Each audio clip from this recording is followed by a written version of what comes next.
ಆತ್ಮೀಯ ವಿದ್ಯಾರ್ಥಿಗಳೇ, ಅಕೌಂಟೆನ್ಸಿಯಲ್ಲಿ PUC ಎಕ್ಸಾಮ್ಗೆ ಸಂಬಂಧಪಟ್ಟಂತೆ ಸೆಕ್ಷನ್ ಸಿ ಅಂದರೆ 6 ಮಾರ್ಕ್ಸ್ ಅಲ್ಲಿ ಒಂದು ಕಾನ್ಸೆಪ್ಟ್ ಆಗಿತ್ತು. ಇನ್ನೊಂದು ಕಾನ್ಸೆಪ್ಟ್ ಅಲ್ಲಿ interest on drawing, product method ಮತ್ತೆ ಆವರೇಜ್ ಪೀರಿಯಡ್ ಮೆಥಡ್ ಆಗಿದೆ. ಈಗ ಈ ಒಂದು ವಿಡಿಯೋದಲ್ಲಿ ನಿಮಗೆ profit and loss appropriation account ಈ ಕಾನ್ಸೆಪ್ಟ್ನ ಯಾವ ರೀತಿ ಮಾಡೋದು ಅಂತ ಹೇಳ್ಕೊಡ್ತೀನಿ. ಈ ಕಾನ್ಸೆಪ್ಟ್ ಅಷ್ಟೇ, ಇಲ್ಲಿ ಇಂಟ್ರೆಸ್ಟ್ ಆನ್ ಡ್ರಾಯಿಂಗ್ಸ್ ಅಥವಾ profit and loss appropriation account ಎರಡರಲ್ಲಿ ಯಾವುದಾದ್ರೂ ಒಂದು ಕಾನ್ಸೆಪ್ಟ್ 6 ಮಾರ್ಕ್ಸ್ಗೆ ಬರುತ್ತೆ. ಸೊ ಈಗ ಈ ವಿಡಿಯೋದಲ್ಲಿ profit and loss appropriation account ಯಾವ ತರ ಮಾಡೋದು ಅಂತ ನೋಡೋಣ. ನೋಡಿ, ಈಗ profit and loss appropriation account format ನೋಡ್ತಾ ಇದ್ದೀರಾ ನೀವು. ಇದನ್ನ ಬರ್ಕೊಳ್ಳಿ. ಇಲ್ಲಿ profit and loss appropriation account format ಈ ತರ ಇರುತ್ತೆ. Profit and loss appropriation account for the year ending. ನಿಮಗೆ ಇಯರ್ ಎಂಡ್ ಕೊಟ್ಟಿರ್ತಾರೆ 31st 2024 ಅಥವಾ 25 ಆ ಥರ. ಸೊ ಅಲ್ಲಿ ಇಯರ್ ಮೆನ್ಷನ್ ಮಾಡಬೇಕಾಗತ್ತೆ, ಇಯರ್ ಎಂಡಿಂಗು.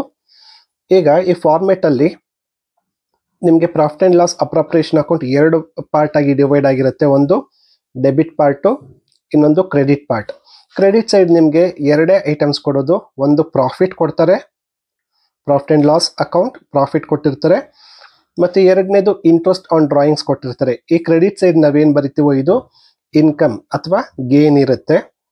ಇಲ್ಲಿ ಇಂಟ್ರೆಸ್ಟ್ ಆನ್ ಡ್ರಾಯಿಂಗ್ ಬಂದರೆ ನಿಮಗೆ ಇಬ್ಬರು ಪಾರ್ಟ್ನರ್ಸ್ ಕೊಟ್ಟಿರ್ತಾರೆ, ಇಬ್ಬರು ಪಾರ್ಟ್ನರ್ಸ್ದು ಇಂಟ್ರೆಸ್ಟ್ ಆನ್ ಡ್ರಾಯಿಂಗ್ಸ್ ಕೊಟ್ಟಿರ್ತಾರೆ, ಅದನ್ನ ಇಲ್ಲಿ ಬರಿಬೇಕಾಗುತ್ತೆ. ಕ್ರೆಡಿಟ್ ಸೈಡ್ ಎರಡೇ ಐಟಮು, ಇನ್ನು ಉಳಿದಿದ್ದೆಲ್ಲ ಡೆಬಿಟ್ ಸೈಡ್ ಬರೀಬೇಕು. ನೆನ್ಪಿಟ್ಕೊಳ್ಳಿ, ನೀವು ಕ್ರೆಡಿಟ್ ಸೈಡ್ ನೆನ್ಪಿಟ್ಕೊಂಡ್ರೆ ಉಳಿದಿದ್ದೆಲ್ಲ ಡೆಬಿಟ್ ಸೈಡು ನಿಮಗೆ ಆಟೋಮೆಟಿಕ್ ಆಗಿ ಬರಿಬೋದು. ಈಗ ಡೆಬಿಟ್ ಸೈಡ್ ಮೇಜರ್ ಏನೇನು ಬರುತ್ತೆ ಅಂತ ನೋಡೋಣ. ಇಂಟ್ರೆಸ್ಟ್ ಆನ್ ಕ್ಯಾಪಿಟಲ್ ಅಂತ ಕೊಡ್ತಾರೆ, ಇಬ್ಬರು ಪಾರ್ಟ್ನರ್ ಕೊಟ್ಟಿರ್ತಾರೆ, ಇಬ್ಬರದು ಇಂಟ್ರೆಸ್ಟ್ ಆನ್ ಕ್ಯಾಪಿಟಲ್ ನಾವು ಬರಿಬೇಕಾಗತ್ತೆ. ಮತ್ತೆ ಒಬ್ಬ ಪಾರ್ಟ್ನರ್ದು ಸ್ಯಾಲ್ರಿ ಕೊಟ್ಟಿರ್ತಾರೆ, ಒಬ್ಬ ಪಾರ್ಟ್ನರ್ದು ಕಮಿಷನ್ನು ಸೊ ಕೊಟ್ಟಿರ್ತಾರೆ. ಇಲ್ಲಿ ಏನು ಇನ್ಕಮ್ ಮತ್ತೆ ಪ್ರಾಫಿಟ್ ಬರುತ್ತೋ ಆ ಪ್ರಾಫಿಟ್ ಅಲ್ಲಿ ಈ ಎಲ್ಲ ಎಕ್ಸ್ಪೆನ್ಸಸ್ನ ತೆಗೆದು ಏನು ಲಾಭ ಉಳಿಯುತ್ತೋ ರಿಮೈನಿಂಗ್ ಪ್ರಾಫಿಟ್ನ, ಈ ಪ್ರಾಫಿಟ್ನ ನಾವೇನು ಮಾಡ್ತೀವಿ, ಪಾರ್ಟ್ನರ್ಸ್ಗೆ ಶೇರ್ ಮಾಡ್ತೀವಿ. ಸೊ ಇದನ್ನ ನಾವು ಈ profit and loss appropriation account ಅಲ್ಲಿ ತೋರಿಸ್ತೀವಿ. ಇದು ಫಾರ್ಮೆಟ್ ಇರುತ್ತೆ, ಫಾರ್ಮೆಟ್ ಬರ್ಕೊಳ್ಳಿ. ಈಗ ನೆಕ್ಸ್ಟು ಒಂದು ಪ್ರಾಬ್ಲಮ್ ಸಾಲ್ವ್ ಮಾಡ್ತೀನಿ. ನೋಡಿ, ಈಗ ಒಂದು ಪ್ರಾಬ್ಲಮ್ ಕೊಟ್ಟಿದ್ದೀನಿ, ಈ ಪ್ರಾಬ್ಲಮ್ನ ಬರ್ಕೊಳ್ಳಿ, ವಿಡಿಯೋ ಪಾಸ್ ಮಾಡಿ. ಪ್ರಾಬ್ಲಮ್ ಈ ತರ ಇದೆ. ಸಚಿನ್ ಅಂಡ್ ಪ್ರಥಮ್ ಇಬ್ರು ಪಾರ್ಟ್ನರ್ ಇದ್ದಾರೆ. Commenced business in partnership with capital of ₹4 lakh and ₹3 lakh. ಮೊದಲನೇ ಇನ್ಫಾರ್ಮೇಶನ್ ಏನು ಕೊಟ್ಟಿದ್ದಾರೆ, ಕ್ಯಾಪಿಟಲ್ ಕೊಟ್ಟಿದ್ದಾರೆ. ಮೊದಲನೇ ಪಾರ್ಟ್ನರ್ ಅಂದ್ರೆ ಸಚಿನ್ದು 4 lakh ಇದೆ, ಮತ್ತೆ ಇನ್ನೊಬ್ಬ ಪಾರ್ಟ್ನರ್ ಪ್ರಥಮ್ದು 3 lakh ಕೊಟ್ಟಿದ್ದಾರೆ respectively on 1/4/2024. Agreeing to share profit and losses in the ratio of 3:2. ಎರಡನೇ ಇನ್ಫಾರ್ಮೇಶನ್ ಏನು ಕೊಟ್ಟಿದ್ದಾರೆ, profit and loss profit sharing ratio ಕೊಟ್ಟಿದ್ದಾರೆ. For the year ending 31st 2025 they earned profit of ₹66,000. ಮೂರನೇ ಇನ್ಫಾರ್ಮೇಶನ್ ಅಂದ್ರೆ ವರ್ಷದ ಕೊನೆಯಲ್ಲಿ ಇವರಿಬ್ಬರು ಸೇರಿ ಒಟ್ಟು ಎಷ್ಟು ಲಾಭವನ್ನ ಮಾಡಿದರೆ, ಪ್ರಾಫಿಟ್ 66,000 ಪ್ರಾಫಿಟ್ ಕೊಟ್ಟಿದ್ದಾರೆ. ಬಿಫೋರ್ ಅಲೋಯಿಂಗ್ ಅಂದ್ರೆ ಈ ಪ್ರಾಫಿಟ್ ಈ ಎಲ್ಲ ಟ್ರಾನ್ಸಾಕ್ಷನ್ ಬರೋದಕ್ಕಿಂತ ಮುಂಚೆ ಇರುವ ಪ್ರಾಫಿಟ್. ಇಲ್ಲಿ ಅಡ್ಜಸ್ಟ್ಮೆಂಟ್ಸ್ ಅಂದ್ರೆ ಟ್ರಾನ್ಸಾಕ್ಷನ್ ಏನೇನು ಕೊಟ್ಟಿದ್ದಾರೆ, ಇಂಟ್ರೆಸ್ಟ್ ಆನ್ ಕ್ಯಾಪಿಟಲ್ 5% ಕೊಟ್ಟಿದ್ದಾರೆ. ನೆಕ್ಸ್ಟ್ ಇಂಟ್ರೆಸ್ಟ್ ಆನ್ ಡ್ರಾಯಿಂಗ್ ಸಚಿನ್ದು 2,000, ಪ್ರಥಮ್ 1,500 ಕೊಟ್ಟಿದ್ದಾರೆ. ಮತ್ತೆ ಸ್ಯಾಲರಿ ಟು ಪ್ರಥಮ್ಗೆ 6,000 ಪರ್ ಆನಮ್. ಇಲ್ಲಿ ಪರ್ ಮಂತ್ ಕೊಟ್ಟಿದ್ದಾರೋ ಪರ್ ಆನಮ್ ಅಂದ್ರೆ ವಾರ್ಷಿಕ ಕೊಟ್ಟಿದ್ದಾರೋ ಅಥವಾ ಮಂತ್ಲಿ ವೈಸ್ ಕೊಟ್ಟಿದ್ದಾರೋ ಇದನ್ನ ನೋಡ್ಬೇಕಾಗುತ್ತೆ. Commission to Sachin 4,000 per annum. P.A ಅಂದ್ರೆ ಪರ್ ಆನಮ್ ಅಂದ್ರೆ ವಾರ್ಷಿಕ ಕಮಿಷನ್ 4,000. ಪ್ರಥಮ್ದು ವಾರ್ಷಿಕ ಸ್ಯಾಲರಿ 6,000 ಕೊಟ್ಟಿದ್ದಾರೆ. Their drawings during the year Sachin ₹40,000, Pratham ₹30,000 drawings ಕೂಡ ಕೊಟ್ಟಿದ್ದಾರೆ. ನಾವೇನು ಪ್ರಿಪೇರ್ ಮಾಡಬೇಕು, prepare profit and loss appropriation account. So ಇಲ್ಲಿ ಪ್ರಾಬ್ಲಮ್ ಈ ತರ ಇದೆ. ಸೊ ಪ್ರಾಬ್ಲಮ್ ಬರ್ಕೊಂಡಿದ್ದೀರಾ ಅಂತ ಅನ್ಕೋತೀನಿ. ನೋಡಿ, ಹಿಂದಿನ ಈ ಪ್ರಾಬ್ಲಮ್ ಅಲ್ಲಿ ಕೊಟ್ಟಿರೋ ಇನ್ಫಾರ್ಮೇಶನ್ ಎಲ್ಲ ನಾನು ಇಲ್ಲಿ ಒಂದು ಟೇಬಲ್ ಅಲ್ಲಿ ಬರ್ಕೊಂಡಿದ್ದೀನಿ. ನೀವು ಈ ಟೇಬಲ್ ಅಲ್ಲಿ ಬರ್ಕೊಳ್ಳೋ ಅವಶ್ಯಕತೆ ಏನಿಲ್ಲ. ಒಂದು ವೇಳೆ ಬರ್ಕೊಂಡ್ರೆ ನಿಮ್ಗೆ ತುಂಬಾ ಒಳ್ಳೇದು. ಸೊ ಇಲ್ಲಿ ಏನು ಕನ್ಫ್ಯೂಷನ್ ಆಗಲ್ಲ. ಇಲ್ಲಿ ಸಚಿನ್ ಮತ್ತೆ ಪ್ರಥಮ್ ಇಬ್ರು ಪಾರ್ಟ್ನರು, ಅವ್ರ ಪ್ರಾಫಿಟ್ ಶೇರಿಂಗ್ ರೇಷಿಯೋ 3:2, ಅವರ ಕ್ಯಾಪಿಟಲ್ 4 lakh ಮತ್ತೆ 3 lakh, ಪ್ರಾಫಿಟ್ 66 ಕೊಟ್ಟಿದ್ದಾರೆ. ಅಡ್ಜಸ್ಟ್ಮೆಂಟ್ಸ್ ಏನೇನು ಕೊಟ್ಟಿರೋ, interest on capital, interest on drawing, salary to Pratham 6,000, commission to Sachin 4,000, drawings 40,000, 30,000. So ಎಲ್ಲ ಪ್ರಾಬ್ಲಮ್ನ ನಾನು ಏನು ಮಾಡಿದ್ದೀನಿ ಇಲ್ಲಿ ಟೇಬಲಲ್ಲಿ ಬರ್ಕೊಂಡಿದ್ದೀನಿ. ಈಗ ನೋಡಿ ಫಾರ್ಮೆಟ್ ಪ್ರಕಾರ ನಾವೇನು ಮಾಡಬೇಕಾಗತ್ತೆ, ಕ್ಯಾಪಿಟಲ್ ನಾವು ಎಲ್ಲೂ ಬರೆಯೋದಿಲ್ಲ, drawings profit and loss appropriation ಅಕೌಂಟಲ್ಲಿ ಬರೆಯೋದಿಲ್ಲ. ಈ ಎರಡು ಕ್ಯಾಪಿಟಲ್ ಬರಿಬಾರ್ದು, ಡ್ರಾಯಿಂಗ್ಸ್ ಬರಿಬಾರ್ದು, ನೆನಪಿರಲಿ. ಇನ್ನು ಉಳಿದಿರೋದ್ರಲ್ಲಿ profit credit side, interest on drawing credit side. Profit credit side ಬರಿತೀವಿ, interest on drawings credit side ಬರಿತೀವಿ. ಉಳಿದ ಎಲ್ಲ ಇನ್ಫಾರ್ಮೇಶನ್ ಏನು ಮಾಡ್ತೀವಿ, ಡೆಬಿಟ್ ಸೈಡ್ ಬರಿತೀವಿ. ಇಷ್ಟು ನೋಡ್ಕೊಂಡ್ರೆ ಈ ಪ್ರಾಬ್ಲಮ್ ಮುಗಿದೋಯ್ತು. ಸೊ ಈಗ 1 by 1 ಇನ್ಫಾರ್ಮೇಶನ್ನ ಬರೆಯೋಣ. ನೋಡಿ ಇದರಲ್ಲಿರೋ ಇನ್ಫಾರ್ಮೇಶನ್ 1 by 1 ಫಿಲ್ ಮಾಡ್ಕೊಂಡು ಹೋಗೋಣ. ಮೊದಲು ಪ್ರಾಫಿಟ್ ಫಿಲ್ ಮಾಡಿಬಿಡೋಣ. ಪ್ರಾಫಿಟ್ ಯಾವ side, credit side. By profit and loss account, by profit and loss account ಎಷ್ಟು, 66,000, 66,000 ಪ್ರಾಫಿಟ್ ಇದೆ. ಪ್ರಾಫಿಟ್ ಆಯಿತು.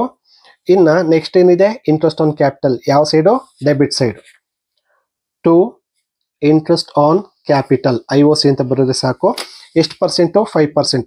ಸೊ 5% ಯಾವುದ್ರ ಮೇಲೆ ಕ್ಯಾಲ್ಕುಲೇಟ್ ಮಾಡಬೇಕು, ಇವರ ಕ್ಯಾಪಿಟಲ್ ಬ್ಯಾಲೆನ್ಸ್ ಮೇಲೆ 5% ಕ್ಯಾಲ್ಕುಲೇಟ್ ಮಾಡಬೇಕು. ಸೊ ಇಲ್ಲಿ ಇಬ್ಬರು ಪಾರ್ಟ್ನರ್ ಇದ್ದಾರೆ. ಮೊದಲನೇ ಪಾರ್ಟ್ನರು ಎಸ್, ಎರಡನೇ partner P, Sachin Pratham.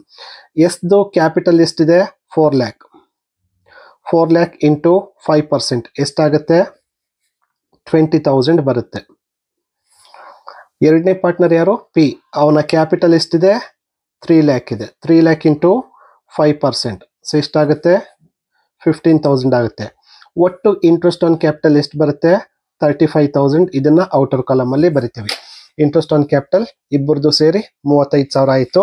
Interest on capital ಮುಗೀತು. ನೆಕ್ಸ್ಟ್ ಏನಿದೆ, ಇಂಟ್ರೆಸ್ಟ್ ಆನ್ ಡ್ರಾಯಿಂಗ್ ಇದೆ. ಯಾವ side, credit side. By interest on drawing. ಇಬ್ಬರು ಪಾರ್ಟ್ನರ್ದು ಕೊಟ್ಟಿದ್ದಾರೆ. ಮೊದಲನೇ ಪಾರ್ಟ್ನರ್ ಎಸ್, ಎರಡನೇ ಪಾರ್ಟ್ನರ್ ಪಿ. ಎಸ್ದೆಷ್ಟು, 2,000, ಪಿದು 1,500, ಎರಡು ಸೇರಿ 3,500. ಇಂಟ್ರೆಸ್ಟ್ ಆನ್ ಡ್ರಾಯಿಂಗ್ ಮುಗೀತು. ನೆಕ್ಸ್ಟ್ ಸ್ಯಾಲ್ರಿ ಯಾವ ಸೈಡು, ಡೆಬಿಟ್ ಸೈಡ್. ಸೊ ಇಲ್ಲಿ ನೆಕ್ಸ್ಟ್ ಸ್ಯಾಲರಿ ಡೆಬಿಟ್ ಸೈಡ್ ಬರಿತೀವಿ. ಸೊ ಇಲ್ಲಿ ಡೆಬಿಟ್ ಸೈಡ್ ಟು ಯಾರು ಸ್ಯಾಲ್ರಿ ಕೊಟ್ಟಿರೋದಿಲ್ಲಿ, ಪಿ ಸ್ಯಾಲರಿ ಕೊಟ್ಟಿದ್ದಾರೆ. ಟು ಪೀಸ್ ಸ್ಯಾಲರಿ ಎಷ್ಟು, 1 ವರ್ಷಕ್ಕೆ 6,000 ಕೊಟ್ಟಿದ್ದಾರೆ. ಇದಾದ್ಮೇಲೆ ಸ್ಯಾಲ್ರಿ ಮುಗೀತು. ನೆಕ್ಸ್ಟ್ ಏನಿದೆ, ಕಮಿಷನ್ನು ಡೆಬಿಟ್ ಸೈಡ್. ಯಾರ್ದು, ಎಸ್ ಕಮಿಷನ್. ಇದು 1 ವರ್ಷದ ಕಮಿಷನ್ ಕೊಟ್ಟಿದ್ದಾರೆ. ಸೊ ಹಾಗಾಗಿ ಅಮೌಂಟನ್ನು ನೇರವಾಗಿ ಬರಿತೀವಿ. To S commission.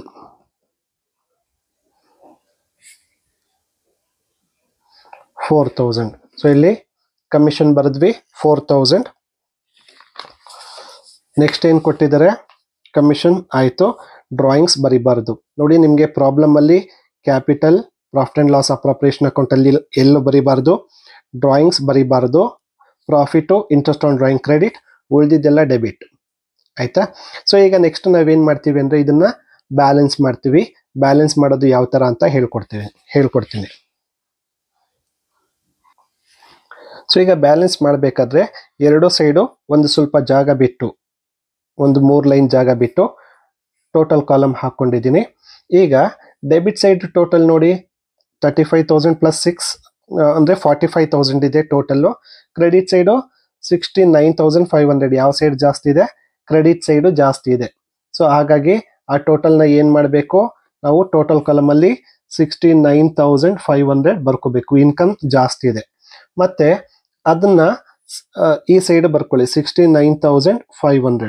ಸೊ ಈಗ 69,500 ಇನ್ಕಮ್ ಅಲ್ಲಿ ಸೊ ಇಷ್ಟು ಎಕ್ಸ್ಪೆನ್ಸಸ್ ಕಳೆದ್ರೆ ನಮಗೆ ಎಷ್ಟು ಪ್ರಾಫಿಟ್ ಉಳಿಯುತ್ತೆ ಅಂತ ನಾವು ಚೆಕ್ ಮಾಡಬೇಕು. ಚೆಕ್ ಮಾಡ್ಬೇಕಾದ್ರೆ 69,500 ಮೈನಸ್ 35,000 ಮೈನಸ್ 6,000 ಮೈನಸ್ 4,000 ಮಾಡಿದ್ರೆ ನಿಮ್ಗೆ ಎಷ್ಟು ಉಳಿಯುತ್ತೆ. ಸೊ ಇಲ್ಲಿ ಬ್ಯಾಲೆನ್ಸ್ ಎಷ್ಟು ಬರುತ್ತೆ ಅಂದರೆ 69,500 ಅಲ್ಲಿ ಎಷ್ಟು ಎಕ್ಸ್ಪೆನ್ಸಸ್ನ ಕಳೆದ್ರೆ 24,500 ಬರುತ್ತೆ. 24,500 ಇದನ್ನ ರಿಮೈನಿಂಗ್ ಪ್ರಾಫಿಟ್ ಅಂತ ಕರಿತೀವಿ. ಇದನ್ನ ಯಾರಿಗೆ ಶೇರ್ ಮಾಡಬೇಕು, ಇಬ್ರು ಪಾರ್ಟ್ನರ್ಗೂ ಶೇರ್ ಮಾಡಬೇಕು. ಸೊ ಇಲ್ಲಿ 2 ಪಾರ್ಟ್ನರ್ಸ್ ಕ್ಯಾಪಿಟಲ್ ಅಕೌಂಟ್ ಅಂತ ಬರ್ಕೊಂಡು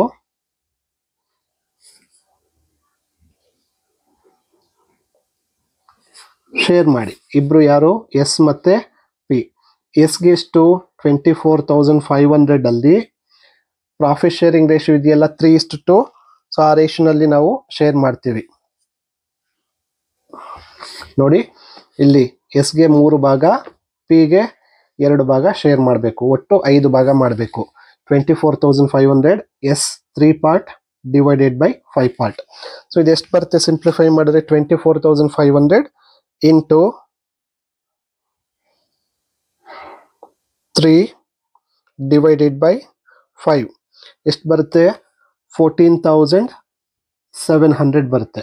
ಪಿಗೆ ಎಷ್ಟು ಬರುತ್ತೆ 24,500 ಇಂಟು 2 ಭಾಗ 2 divided by 5. 24,500 into 2 divided by 5 ಎಷ್ಟು ಬರುತ್ತೆ 9,800 ಬರುತ್ತೆ. ಇದು ಎರಡನ್ನು ಆಡ್ ಮಾಡಿದ್ರೆ ನಮಗೆ ಇಷ್ಟೇ ಆನ್ಸರ್ ಬರುತ್ತೆ. ಇದು profit and loss appropriation account. So ಈ ಒಂದು ಪ್ರಾಬ್ಲಮ್ ಅನ್ನ ಸೊಲ್ಯೂಷನ್ ಬರ್ಕೊಳ್ಳಿ.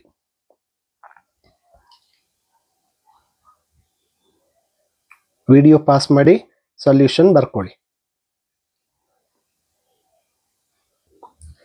ನೋಡಿ profit and loss appropriation account ಇನ್ನೊಂದು ಎರಡನೇ ಪ್ರಾಬ್ಲಮ್ ಇದೆ. ಅಂದ್ರೆ ಮೊದಲನೇ ಪ್ರಾಬ್ಲಮ್ನೇ ಸ್ವಲ್ಪ ಚೇಂಜ್ ಮಾಡಿದ್ದೀನಿ.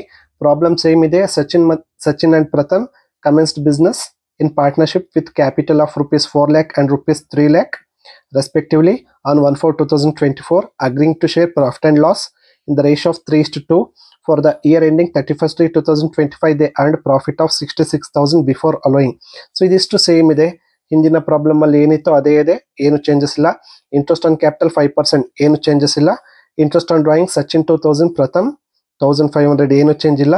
Salary to Pratham ₹500 per month. ಹಿಂದಿನ ಲೆಕ್ಕದಲ್ಲಿ ಇದನ್ನ ಏನಂತ ಕೊಟ್ಟಿದ್ದೆ 6,000 ಪರ್ ಆನಮ್, ವಾರ್ಷಿಕ 6,000 ಅಂತ ಕೊಟ್ಟಿದ್ದೆ. ನಿಮಗೆ ಎಕ್ಸಾಮ್ ಅಲ್ಲಿ ಈ ಇನ್ಫಾರ್ಮೇಶನ್ ಮಂತ್ಲಿ ವೈಸ್ ಕೊಡ್ಬೋದು, ಇಲ್ಲ ಇಯರ್ಲಿ ವೈಸ್ ಕೊಡ್ಬೋದು. ಮಂತ್ಲಿ ವೈಸ್ ಕೊಟ್ರೆ ಯಾವ ತರ ಮಾಡೋದು ಅಂತ ಹೇಳ್ತೀನಿ. Commission to Sachin ₹4,000 per annum, ಏನು ಚೇಂಜ್ ಇಲ್ಲ, ಸೇಮ್ ಇದೆ. Drawings Sachin 40,000, Pratham 30,000. Prepare profit and loss appropriation account. ಈ ಒಂದು ಪ್ರಾಬ್ಲಮ್ ಬರ್ಕೊಳ್ಳಿ. ಸೊ ಇಲ್ಲಿ ಏನು ಚೇಂಜಸ್ ಇದೆ ಅಂದ್ರೆ ಸ್ಯಾಲರಿ ಮಾತ್ರ ಚೇಂಜ್ ಇದೆ. 500 ಪರ್ ಮಂತ್ ಕೊಟ್ಟಿದ್ದಾರೆ. ಈ ಮಂತ್ಲಿ ವೈಸ್ ಏನಾದ್ರು ಇನ್ಫಾರ್ಮೇಶನ್ ಕೊಟ್ರೆ ಯಾವ ರೀತಿ ಮಾಡೋದು ಅಂತ ಈಗ ನಾನು ನಿಮ್ಗೆ ತೋರಿಸ್ಕೊಡ್ತೀನಿ. ನೋಡಿ ಹಿಂದಿನ ಲೆಕ್ಕ ಮತ್ತೆ ಈ ಲೆಕ್ಕ ಆಲ್ಮೋಸ್ಟ್ ಸೇಮ್ ಇದೆ. ಫಸ್ಟ್ ನಾವೇನ್ ಮಾಡ್ತೀವಿ, ಪ್ರಾಫಿಟ್ ಬರ್ಕೋತೀವಿ 66,000, ಮತ್ತೆ ಇಂಟ್ರೆಸ್ಟ್ ಆನ್ ಕ್ಯಾಪಿಟಲ್ 35,000 ಬರುತ್ತೆ, ಮತ್ತೆ ಇಂಟ್ರೆಸ್ಟ್ ಆನ್ ಡ್ರಾಯಿಂಗ್ 3,500 ಸೇಮ್ ಬರುತ್ತೆ. ಪಿ ಸ್ಯಾಲರಿ 500 ಪರ್ ಮಂತ್ ಕೊಟ್ಟಾಗ 500 ಇಂಟು ಒಂದು ವರ್ಷಕ್ಕೆ ಎಷ್ಟು ತಿಂಗಳು 12 ಮಂತ್ಸ್ ಬರುತ್ತಲ್ವಾ. 500 ಇಂಟು 12 ಮಾಡಿದ್ರೆ ಸೊ ಆನ್ಯುಯಲ್ ಸ್ಯಾಲರಿ ನಮಗೆ ಸಿಗುತ್ತೆ 6,000 ಬರ್ಕೋಬೇಕಾಗತ್ತೆ. ಮತ್ತೆ ಕಮಿಷನ್ 4,000 ಬರ್ಕೋಬೇಕಾಗತ್ತೆ. ಸೊ ಇದಿಷ್ಟು ಎಲ್ಲ ಮಾಡಿದಾದ್ಮೇಲೆ ನಾವೇನ್ ಮಾಡ್ತೀವಿ, ಬ್ಯಾಲೆನ್ಸ್ ಮಾಡ್ತೀವಿ. ಬ್ಯಾಲೆನ್ಸ್ ಮಾಡಬೇಕಾದ್ರೆ ಸೊ ಇಲ್ಲಿ ಟೋಟಲ್ ಏನಾಗುತ್ತೆ 66,000 ಪ್ಲಸ್ 3,500 ಟೋಟಲ್ 69,500 ಆಗುತ್ತೆ. ಸೊ ಇಲ್ಲಿ 69,500 ಆಗುತ್ತೆ. ಸೊ ಅದೇ ಟೋಟಲ್ನ ಇಲ್ಲಿ ಬರ್ಕೋಬೇಕಾಗುತ್ತೆ 69,500. ಸೊ ಈ ಟೋಟಲ್ ಅಲ್ಲಿ ಇಷ್ಟು ಎಕ್ಸ್ಪೆನ್ಸಸ್ ಕಳೆದ್ರೆ ನಮ್ಗೆ ಎಷ್ಟು ಬರುತ್ತೆ 24,500. ಸೊ ಇದನ್ನ ನಾವೇನ್ ಮಾಡ್ತೀವಿ, ಪಾರ್ಟ್ನರ್ಸ್ಗೆ ಶೇರ್ ಮಾಡ್ತೀವಿ. To partners capital account.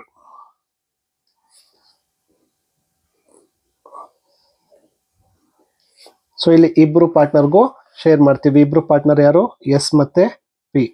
ಎಸ್ಗೆ ಎಷ್ಟು ಶೇರ್ ಮಾಡ್ತೀವಿ 24,500 into 3 parts. Profit sharing ratio 3:2 ಕೊಟ್ಟಿದ್ರು. ಸೊ ಪಿಗೆ ಏನ್ ಮಾಡ್ತೀವಿ 24,500 ಇಂಟು 2 ಪಾರ್ಟ್ಸ್ 2/5. ಸೊ ಇಲ್ಲಿ ಮೊದಲನೇ ಪಾರ್ಟ್ನರ್ಗೆ 14,700 ಬರುತ್ತೆ, ಎರಡನೇ ಪಾರ್ಟ್ನರ್ಗೆ 9,800 ಬರುತ್ತೆ. ಸೊ ಇಷ್ಟೇ ಪ್ರಾಬ್ಲಮ್. ಹಿಂದಿನ ಪ್ರಾಬ್ಲಮ್ ಆನ್ಸರ್ ಮತ್ತೆ ಇದು ಎರಡು ಸೇಮ್ ಇದೆ. ಡಿಫ್ರೆನ್ಸ್ ಏನಂದ್ರೆ ಹಿಂದಿನ ಪ್ರಾಬ್ಲಮ್ ಅಲ್ಲಿ ಸ್ಯಾಲ್ರಿ ಆನ್ಯುಯಲ್ ಕೊಟ್ಟಿದ್ರು. ಸೊ ಈ ಪ್ರಾಬ್ಲಮ್ ಅಲ್ಲಿ ಸ್ಯಾಲ್ರಿ ಪರ್ ಮಂತ್ ಕೊಟ್ಟಿದ್ದಾರೆ. ಪರ್ ಮಂತ್ ಕೊಟ್ರೆ ಇಂಟು 12 ಮಾಡಿದ್ರೆ ಮುಗಿಯುತ್ತೆ. ಸೊ ಇದಿಷ್ಟೇ ಸೊಲ್ಯೂಷನ್. ಸೊ ಇದನ್ನು ಕೂಡ ಬರ್ಕೊಳ್ಳಿ.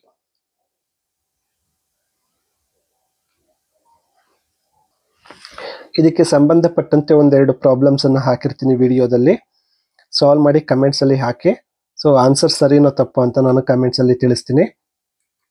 ಇದೇ ತರ ನಮ್ಮ ವಿಡಿಯೋಸ್ ನೋಡ್ತಾ ಇರಿ. ನಿಮ್ಮ ಸ್ನೇಹಿತರಿಗೂ ಕೂಡ ಶೇರ್ ಮಾಡಿ. ನಮ್ಮ ಚಾನಲ್ ಅನ್ನ ಸಬ್ಸ್ಕ್ರೈಬ್ ಮಾಡ್ಕೊಳ್ಳಿ. ಸೊ ವಿಡಿಯೋವನ್ನು ನೋಡಿದ್ದಕ್ಕೆ ಧನ್ಯವಾದಗಳು.